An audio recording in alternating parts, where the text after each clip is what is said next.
Monsieur Abdelmajid Chekakri, bonjour. Bonjour madame et merci pour l'invitation et Sahar Ramadan vos auditeurs.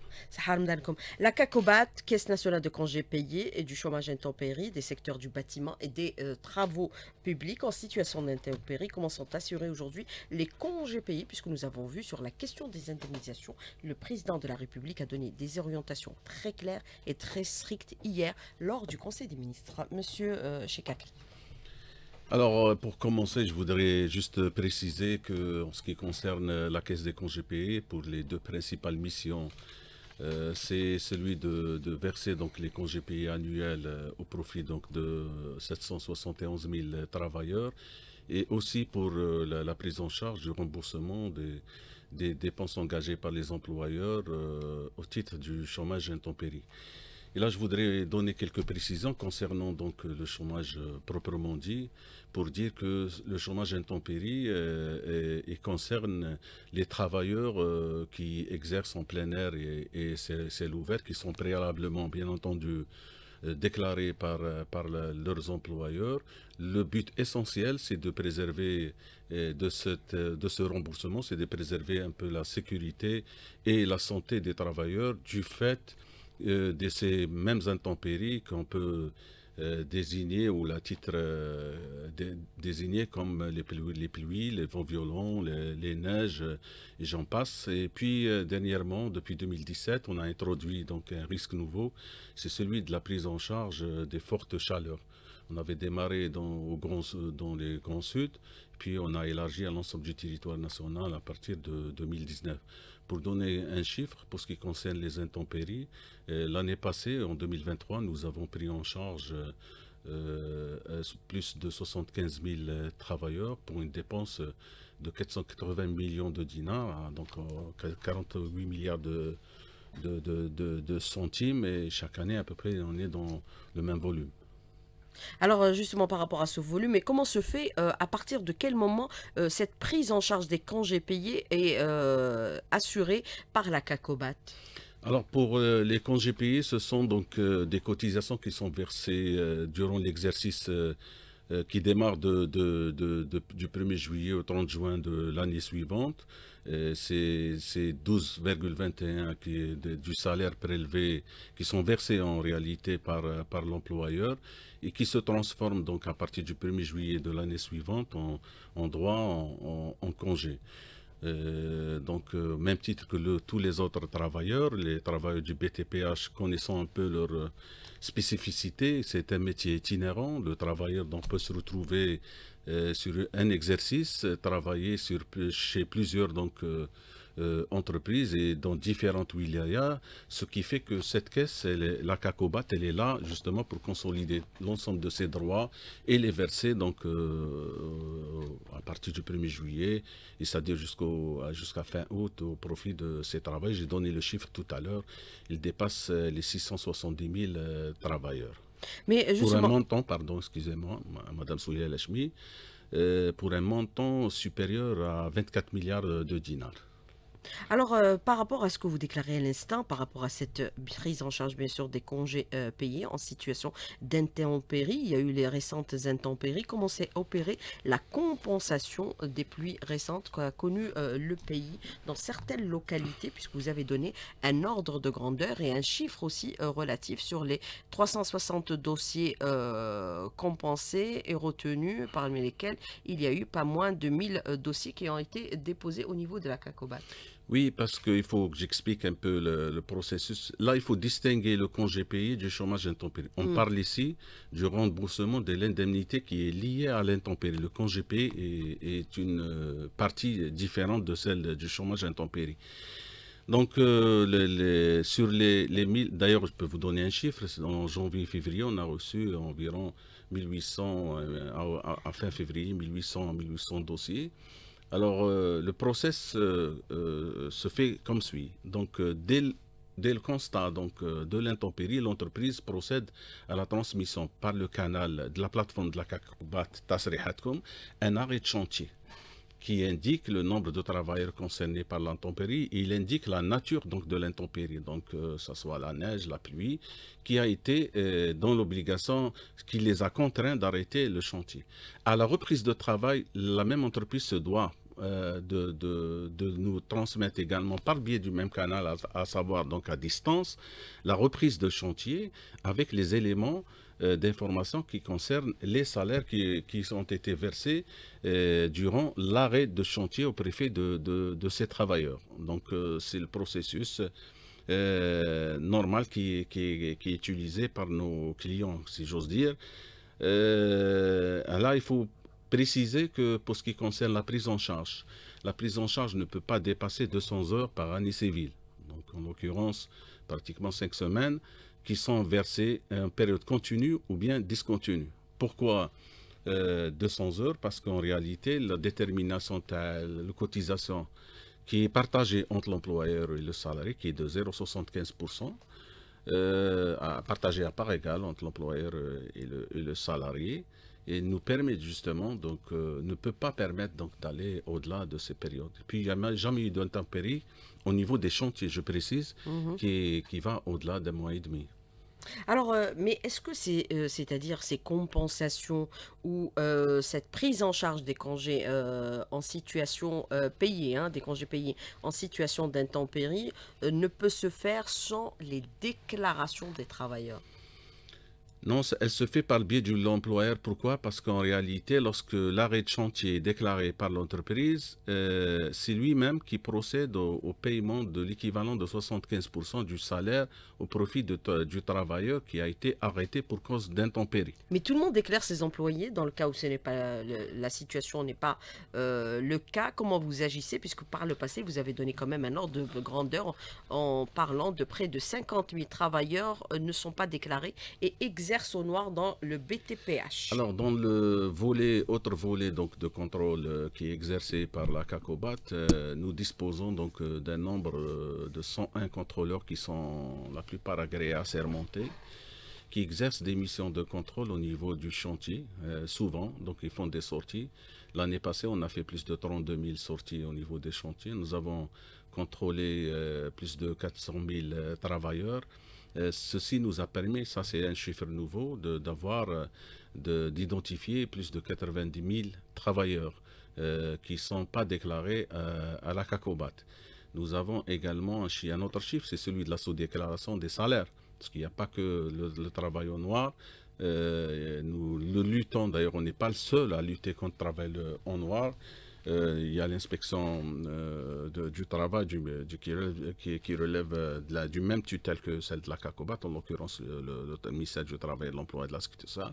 Il y a également nos collègues de la CNAS qui disposent également des effectifs contrôleurs qui font le même travail de contrôle à la différence de la CACOBAT. Nous, on se consacre uniquement au secteur du BTPH et eux à l'ensemble des activités économiques et administratif. Voilà, donc ça c'est un travail continu.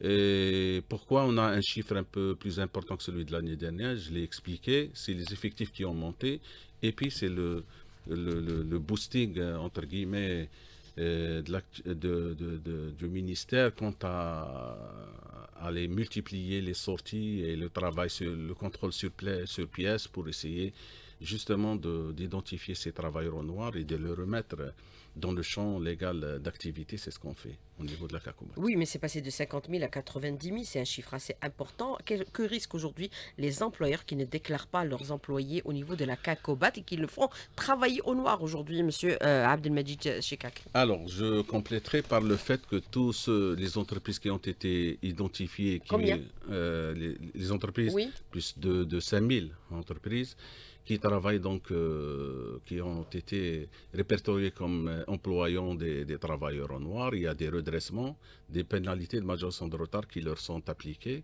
Je peux vous donner un chiffre en termes de facturation. C'est la facturation, ça correspond donc au redressement qui est fait à l'endroit des entreprises qui déclarent soit un travail qui ne déclare pas carrément le travailleur ou bien qui sous-déclare le salaire.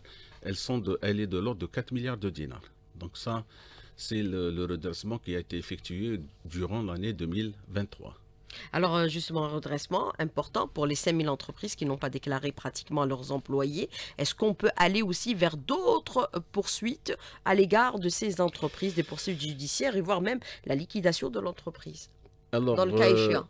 bien entendu, nous avons toute une procédure, la 0808, relative au contentieux en matière de sécurité sociale, nous donne les prérogatives d'aller jusqu'à la contrainte judiciaire et la saisine du matériel et la vente du matériel pour récupérer les cotisations qui sont dues à ces travailleurs. Mais c'est ça, c'est la plupart des actions, en fait, l'action la plus importante et pour laquelle il y a eu une réactivité positive de la part des employeurs ou de nos clients, c'est celle des oppositions sur compte bancaire, c'est celle-là qui rapporte le plus. Ou bien dès la première mise en demeure, les entreprises se présentent et régularisent leur situation.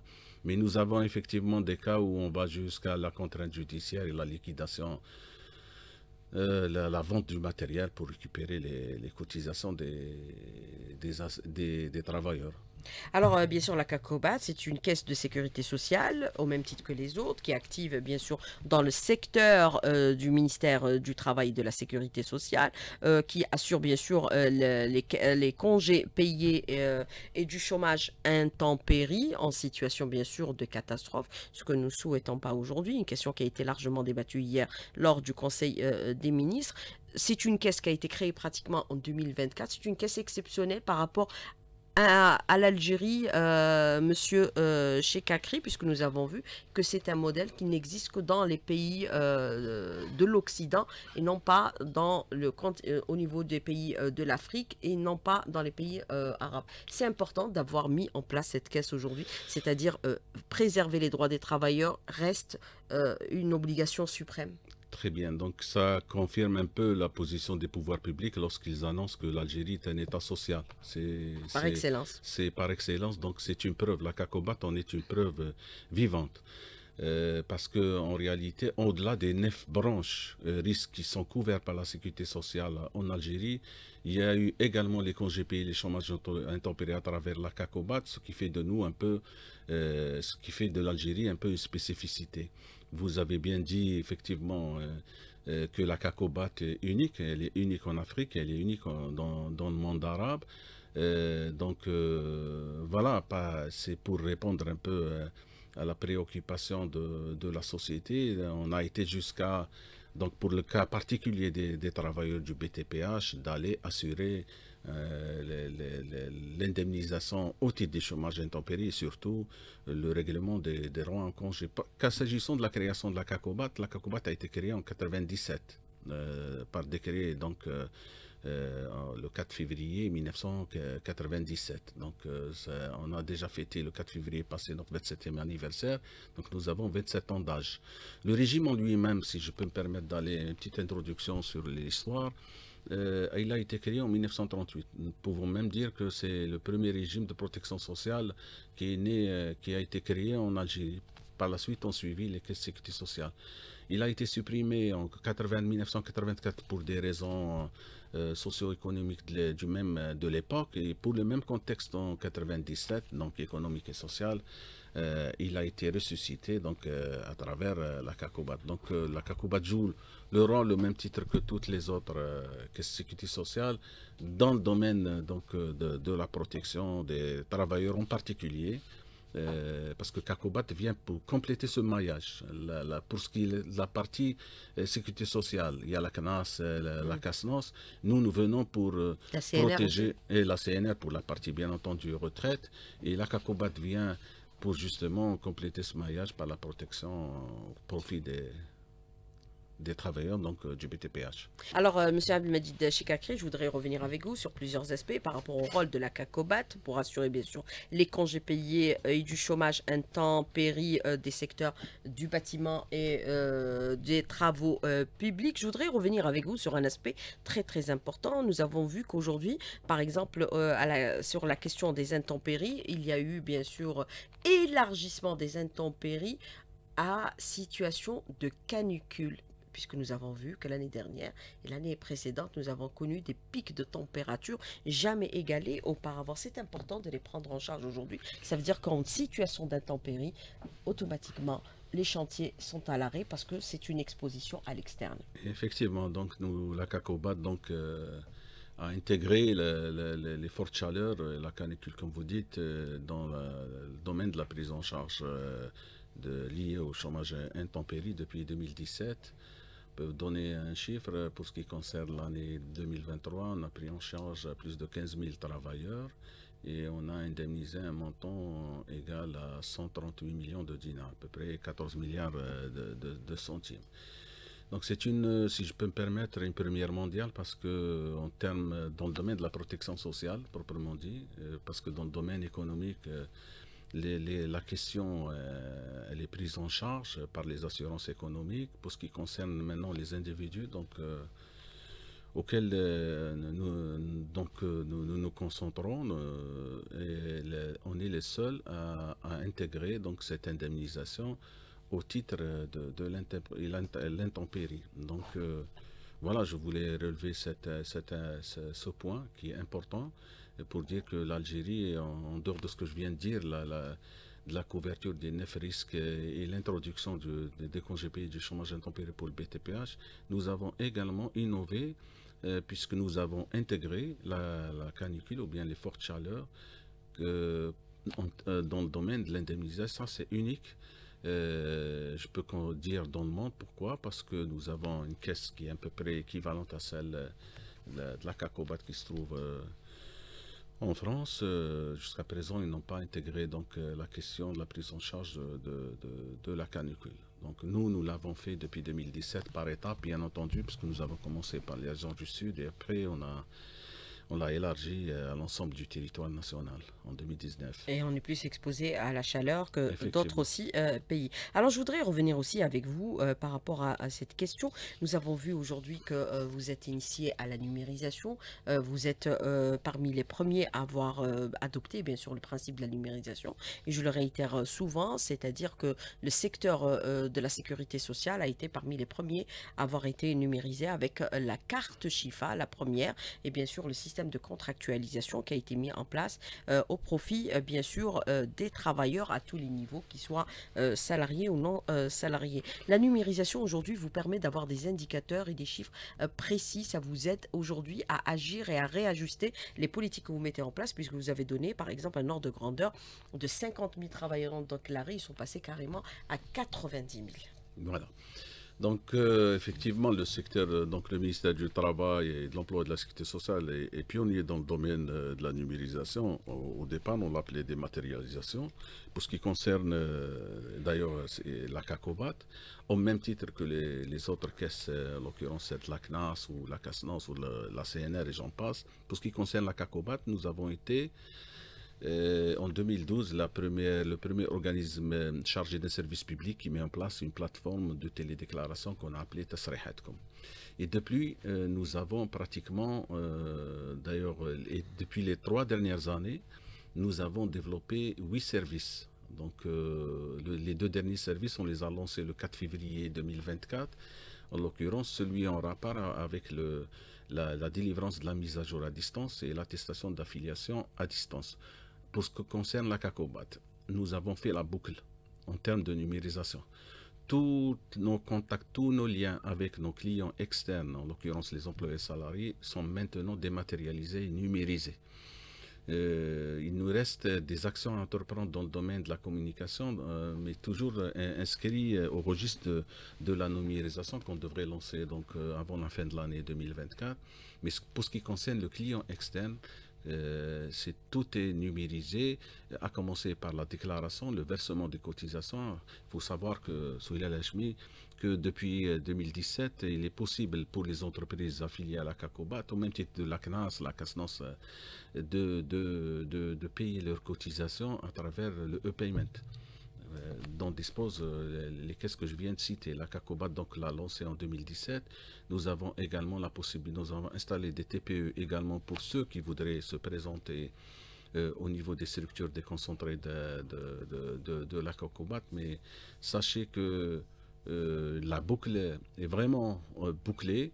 Et nous avons, même pour ce qui concerne le paiement des prestations, vous avez cité tout à l'heure En ce qui concerne l'indemnisation ou bien le remboursement au titre du chômage intempérie, nous le faisons depuis 10 ans à distance, à travers les EDI, les échanges de données informatisés. Donc non seulement nous collectons les informations, les déclarations, les cotisations à distance, mais nous procédons au paiement des congés annuels au profit des 700 000 travailleurs que je viens de citer tout à l'heure, à distance aussi, à travers la solution qu'on appelle l'EDI. Donc il faut retenir l'idée que le paiement aussi, pour ce qui concerne la CACOBAT, se fait de façon dématérialisée et depuis plusieurs années. Donc voilà, donc c'est pour confirmer un peu vos propos. Le secteur a fait un grand pas. La CACOBAT en a fait beaucoup aussi dans ce domaine. Et il reste quelques produits, peut-être en rapport avec la communication qu'on va lancer incessamment. Mais sinon, pour ce qui concerne le client que je viens de dire, il n'y a pas de raison. Il n'aura plus le souci de se déplacer. Il ne se déplace plus depuis longtemps. Mais là, avec les 2 derniers produits, pratiquement tous les services sont à sa portée sur un clic. Et sur un clic, ils feront un effort pour bien sûr déclarer tous leurs employés. Certifié ISO 9001, c'est aussi la CACOBAT. Oui. Aujourd'hui, monsieur Oui, Chikakis. ça c'est un honneur pour le secteur et pour la CACOBAT et pour l'Algérie tout entière. Cela veut dire que vous pouvez aussi aller au-delà des frontières pour accompagner les entreprises du bâtiment et du BTPH pour bien sûr assurer Très bien. c'est-à-dire le chômage des travailleurs. Très bien, si les enjeux légaux, Les en fait, indemnités, hein, je voilà, parle. si l'enjeu légal le permet, on a la On va possibilité d'y s'inscrire dans le aller. futur. Très bien. Donc, effectivement, le CACOBAT est détenteur déjà, depuis 2019, d'un SMQ, un système management qualité, donc 9001 version 2015. Nous sommes détenteurs également de 2 autres certificats, le 45001 sur la SST, la sécurité santé au travail, et le 14001 en rapport avec l'environnement. Ce qui fait de nous, fait de la CACOBAT comme étant détenteur d'un SMI, système management intégré. Donc, depuis 2 ans, et nous avons, après un audit externe effectué par un organisme extérieur, bien entendu, mais affilié à Algerac, qui est un organisme public, jusqu'à la fin de l'année 2024, nous avons la certification, la reconnaissance que le CACOBAT travaille suivant des normes internationales. Donc, pourquoi la norme internationale elle-même comprend 120 enjeux qu'il a fallu satisfaire au cours des audits. Nous les avons satisfaits lors des derniers audits externes. J'espère que pour les années à venir, on le fera. Donc c'est un grand honneur pour le secteur et pour la CACOBAT en particulier. Et ça permettra aussi, si on s'inscrit dans l'avenir, d'accompagner les entreprises même en dehors des frontières de l'Algérie. Alors, des questions des auditeurs, cette question qui vous dit aujourd'hui, le poids des cotisations parfois sur ces petites entreprises reste relativement élevé si on les compare aux grandes entreprises des travaux publics. Quelle est votre réponse justement par rapport à cette question, M. Abdelmajid Chekakri? Vous avez des entreprises qui sont dans le cleaning, qui exercent aussi à l'extérieur, c'est-à-dire ils sont exposés aussi à la question des intempéries et qui payent de lourdes charges. Non, ce n'est pas de lourde charge en réalité, parce que il faut une référence pour pouvoir se prononcer sur la lourdeur des charges ou pas.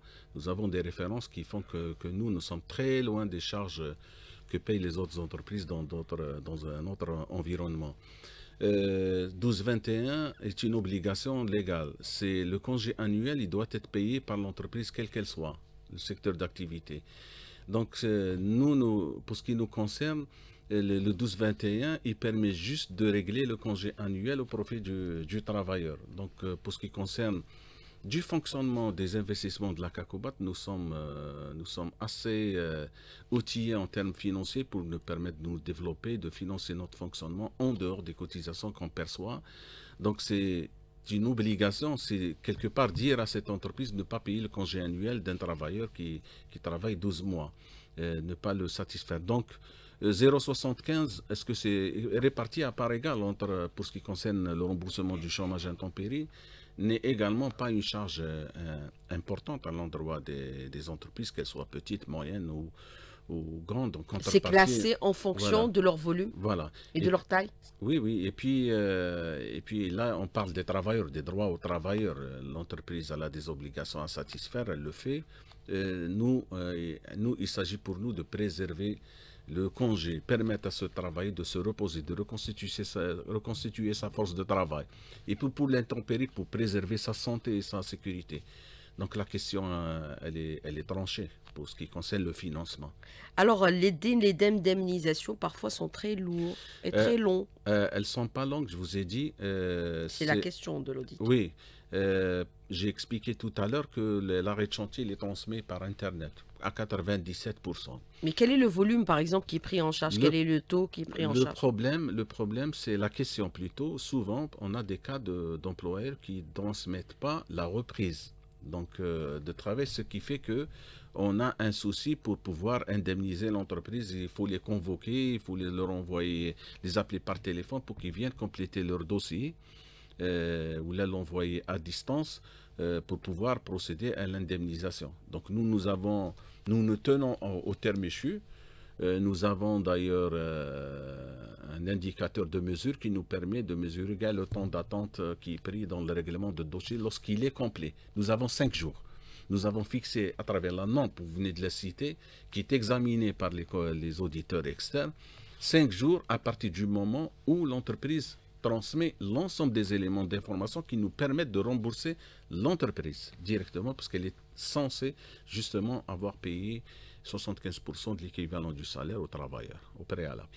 Alors, par rapport à la CACOBAT, vous avez parlé bien sûr des travailleurs non déclarés. Pour les travailleurs non déclarés, quelle est la situation ultime aujourd'hui, monsieur Alors, Chekakri? les travailleurs non déclarés, nous les réintégrons dans le processus normal de traitement. Donc, dès qu'ils sont identifiés, ils sont réintégrés. Il y a des déclarations qui sont faites, il y a des redressements, je vous ai dit. Ils sont régularisés Bien automatiquement? entendu. Donc, on leur règle les congés qu'ils auraient dû percevoir.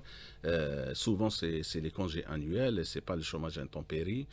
Donc, c'est ça l'objectif en réalité. Si on redresse et on récupère ces travailleurs, c'est de les mettre dans le processus normal, ordinaire de traitement et pour pouvoir justement leur faire bénéficier les prestations qui sont dispensées par la CACOBAT. Alors, quelle est la différence? C'est l'auditeur qui vous pose cette question également, monsieur Chekakri. La différence entre chômage intempérie, qui est aujourd'hui pris en charge par la CACOBAT, et les congés payés également, monsieur Chekakri. Très bien, je l'ai expliqué tout à l'heure, la différence. C'est en situation de crise de l'entreprise, vous Très prenez le bien. relais Non, le congé annuel, c'est au même titre qu'un congé annuel dans qui une est servi entreprise. dans une entreprise quelconque. Voilà, je vous ai dit, la CACOBAT, elle est là pour consolider l'ensemble des droits sur un exercice qui part donc de 1er juillet au 30 juin de l'année suivante. Par contre, le chômage intempérie, il est obéi à d'autres règles. C'est même en termes de côté de financement, je vous ai dit, c'est 0,75. Pour ce qui concerne le congé payé annuel, c'est 12,21. Le financement est différent. Mais le congé annuel, il est déclaré à partir du 1er juillet.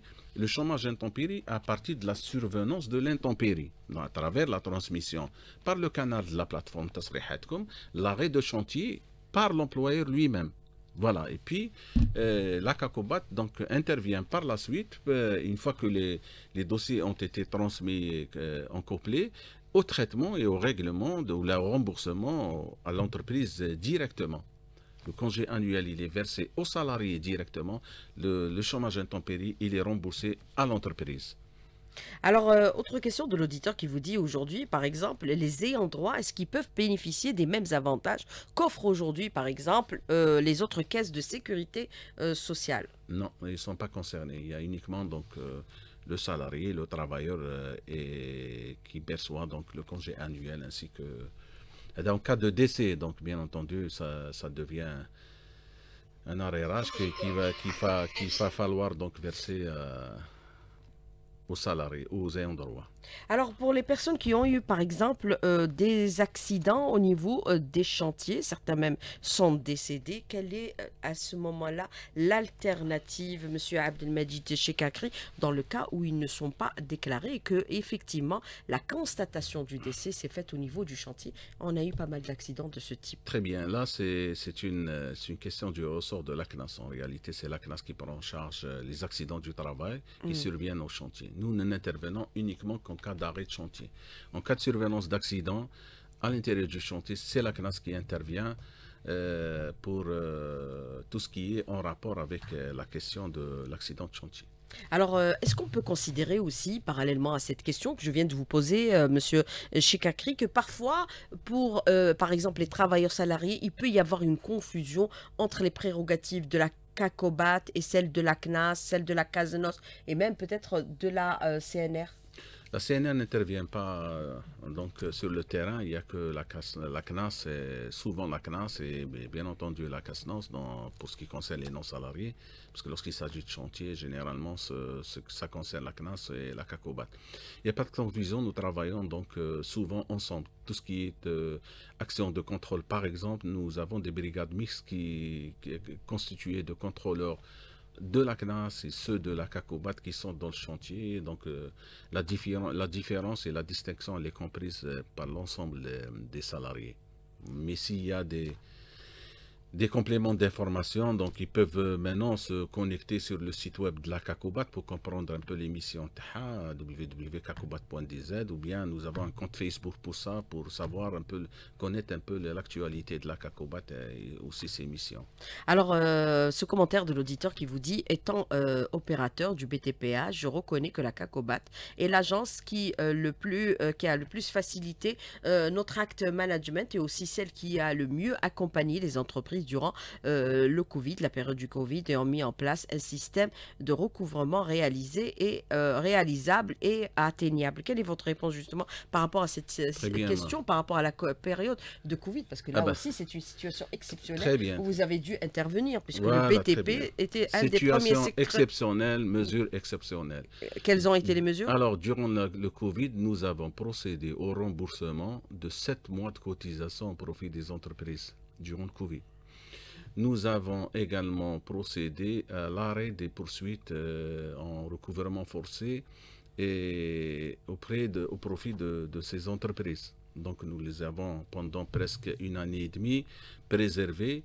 Aucune action contentieuse. C'était des décisions prises en haut lieu aussi. Hein, la grande décision prise en haut lieu, c'est l'ordonnance 2112 qui a permis, qu'on a mis en œuvre, qui a permis l'effacement d'un montant considérable en termes de pénalité majoration de retard aux entreprises, ce qui a permis à beaucoup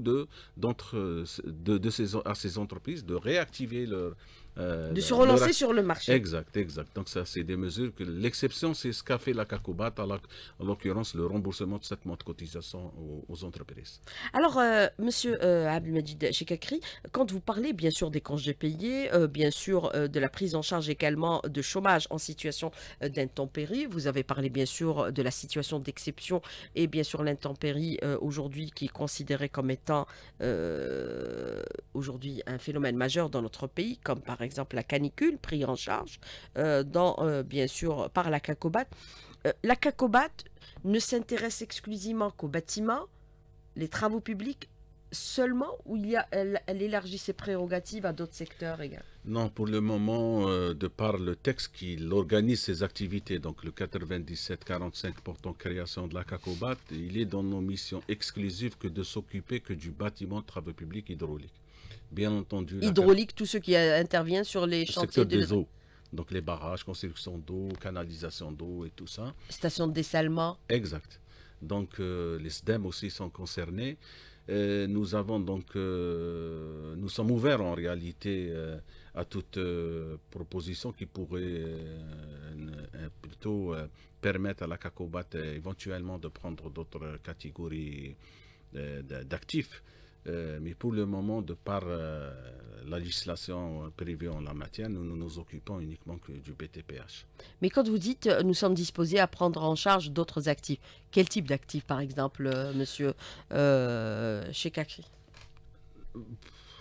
Franchement, là, je ne vais pas vous répondre directement, vous citer ou là, vous désigner une activité en particulier, mais bon, pour le moment, on ne s'imagine pas prendre une autre catégorie, mais en tant que service public, les pouvoirs publics peuvent se prononcer sur une activité à condition qu'elle soit viable financièrement.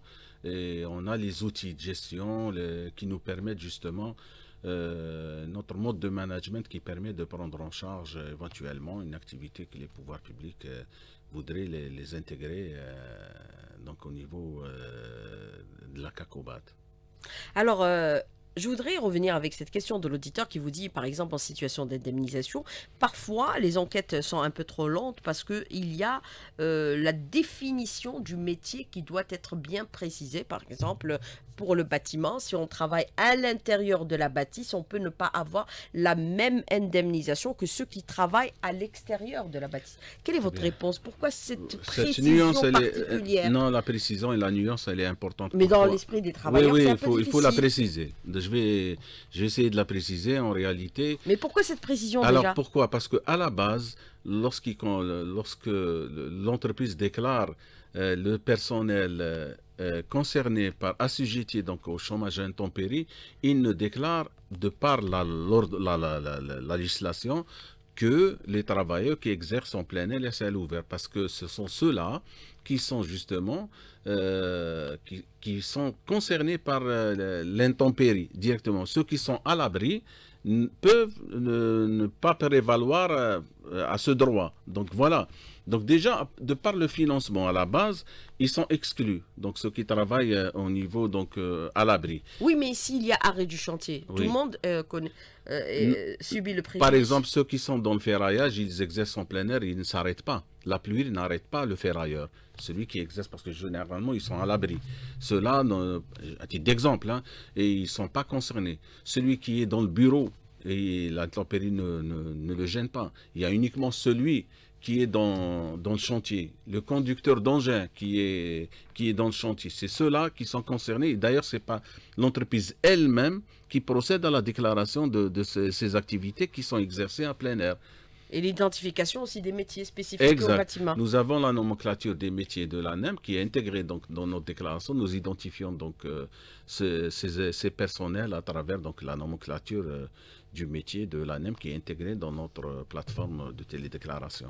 Et vous avez un autre auditeur qui revient aussi à la charge avec cette question également, Monsieur Chekakri, même si je l'ai posé encore précédemment. C'est énorme les coûts de cotisation et c'est difficile le remboursement avec les échéances qui sont fixées par la CACOBAT. Monsieur Chekakri, rapidement sur la question.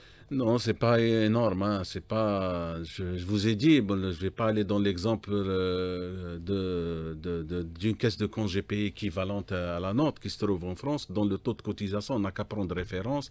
Il est deux fois plus important que celui de la CACOBAT. Il faut que cet auditeur aussi sache que nous ne prenons pas de profit à travers ces cotisations. Tout ce qu'on perçoit, la CACOBAT comme cotisation est transformé en droit, en congé annuel et chômage intempérie. Le différentiel, s'il y a lieu chaque année, est versé dans un fonds de réserve de chômage intempérie. Parce que demain, il faut imaginer qu'il y ait une situation d'intempérie très exceptionnelle qui va dépasser le financement de l'année. Nous serons dans l'obligation de puiser le fonds de réserve qui va financer donc, ces arrêts de chantier exceptionnels. Bien sûr, on parle d'intempéries et non pas de catastrophe. Très bien. Alors, je voudrais revenir avec vous sur cette question aussi de l'auditeur qui vous dit aujourd'hui, les inspecteurs de la CACOBAT aujourd'hui, Monsieur Chekakri, est-ce qu'ils sont bien formés pour identifier effectivement les risques ? Évaluer les risques. Parfois, c'est des inspections qui sont un peu, c'est le commentaire de l'auditeur, abusifs. Ce sont des contrôleurs. On ne peut pas être contrôlé. Voilà, ce sont des contrôleurs. La notion d'inspecteur est peut-être un peu péjorative, mais en ce qui concerne les caisses de sécurité sociale, la dénomination est plutôt contrôleur. Le rôle du contrôleur, c'est justement de préserver les droits des travailleurs. Ils sont formés et la preuve, ils sont détenteurs d'un SMI, d'un système management intégré. Alors rapidement sur la question, est-ce que le travailleur perçoit un salaire durant l'intempérie? C'est ça. Il perçoit des remboursements directement à l'entreprise. Il perçoit un salaire d'équivalent 75% directement par l'employeur et nous procédons au remboursement de ce salaire qu'il a dû lui verser pour l'intempérie à l'entreprise. Monsieur Abdelmajid Chekakri, merci d'avoir répondu à nos questions, d'avoir été en direct avec nous ce matin dans le studio. Merci beaucoup. Et à bientôt. Merci à vous. À demain. Au revoir. Au revoir.